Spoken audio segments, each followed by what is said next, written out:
Wala pang 1 year si Duterte, malami nagawa, 6 months pa lang. Sino? Si Duterte, Ano? 6 months pa lang. Oh. Kasi yun ang pangako niya eh. Kaya nga nagtiwala sa kanyang tao. 6 months, within 6 months, ang Pilipinas, babaguhin niya yung sistema. Totoo naman. Eh, sa loob na, naniniwala na kayo sa loob ng 1 year yung Duterte, marami na siyang nagawa. Oo naman. Napakarami niyang Ano nagawa. mga nagawa ni Unang-una, ang sabi niya, ibigay natin sa kapwa natin ang respeto. Bigyan natin sila ng respeto. Lalong-lalo na ang mga pulis. Ngayon, ang tanong ng tao, paano pagpapatiwala ng pulis anak at tinapa? Yan ang lisensyadong kriminal. Sabi nga nila, di ba? Pero, mangyayari yan. Totoo naman. Nangyari. Kasi nga, ang ginawa niya, pinahugot niya lahat ng iskalawang at pinadala niya sa amin. Pero kami. Ngayon, iskalawag ka. Hindi ka pwede makarating sa amin. Kasi alam mo ng mga taga ng iskalawag ka na eh. Papatay ka. So, para magkaroon ng respeto ang tao, kailangan ng iskalawag wala. Di ba ginawa niya? So, nagkaroon uli ng respeto ang tao sa pulis. Kasi nga, siyempre, sinala niya natin. Panahon ni Digong. Oo. So, nandun tayong may mga puntong hindi natin malalahat. Diba? Hindi natin malalahat. Pero, disimulado sa ngayon. Sa ngayon ha, disimulado. Pwede mong respeto ko. Katulad ng ano, mga panahon na namaan. Pero ngayon, pare, utangin na dati hindi ako sumasagot sa pulis. Ngayon, pag dumata ng pulis, nakita ko yung forces. Kasi nga, naranasan din nila kung ano naranasan ng ibigyan. Diba? Pero habang patagal ang pamumuno ni Bongbong Marcos, ano yung nararamdaman mo? Ano yung nakikita mo? May improvement ba or ano what? Ano yung pagkakaiba ng panahon ni Digong? Wala eh, ang laki ng pinagkaiba. Kasi nung kapanahonan eh, Sa loob ng 2 years ni Digong, anong meron? ay hindi na pwede. Nagkaroon ng takot ang tao. Takot sa sarili na baka pag gumawa ako ng kasalanan, mamamatay ako. Yun. Yun, di ba? Yun yung panahon na sabi nga nila, ikaw lang ang pinakamatapang na tao kung gagawa ka ng kabalbalan sa panahon na Digong. Kasi alam mo sa sarili mo, alam natin lahat na maaaring ikamatay din. Diba? Gawa ka ng tapuhay mo. Gawa ka ng tapuhay mo.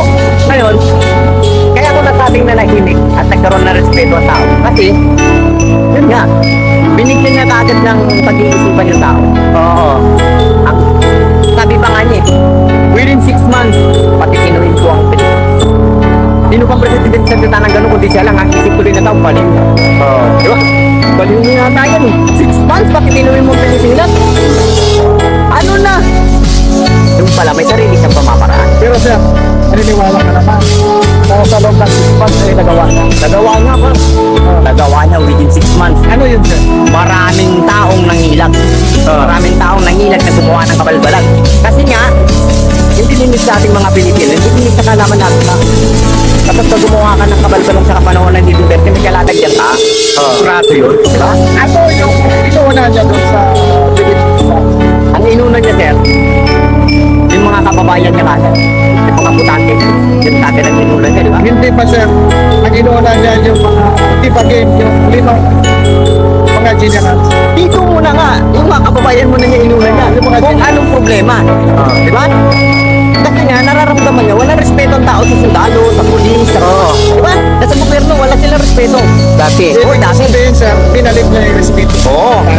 Yung kagad ang una niyang ginawa, kailangan magkaroon ng respeto ang tao sa kapulisan, kasundaluhan, para kahit pa paano, matuto silang mag-open ng problema. Di ba? Nagkaroon pa nga ng matalastas. Isumbong mo kay mamang pulis. Kami nang bahala. Di ba? Ngayon, ito sistemang yun, nagawa niya ng paraan ng ganung bagay. Kahit matataas na opisyal, ilalatak niya, wala siyang pakailan. Di ba? Samantalang maaari niyang ikapahamak. Pero ginawa niya ng paraan. Ginawa niya ng paraan kung paano maging ganun ang sistema sa pamamalakad niya, sumunod. Para nang sa ganun, ang Pilipino, magkaroon uli ng pag-asa. Panahon ngayon ni Marcos, ano nakikita mo? Sa ngayon, sir, Sa kanya ngayon mag 2 years na siya. sa totoo lang, sir, sa ngayon, ha? Kasi, para sa akin na nga, sa mga katulad naming kasalansakan at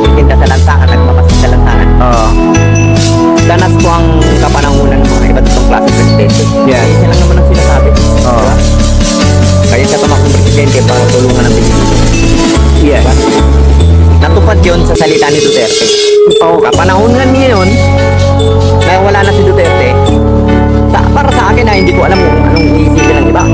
Para sa akin lang, Oo. wala akong nararamdamang pagbabago. Bumalik na sa dati. Bumalik sa panahon ng Kapanahonan ng ibang presidente. hindi kay Duterte. Diba? Bumalik na sa dating kalakaran ng Pilipinas.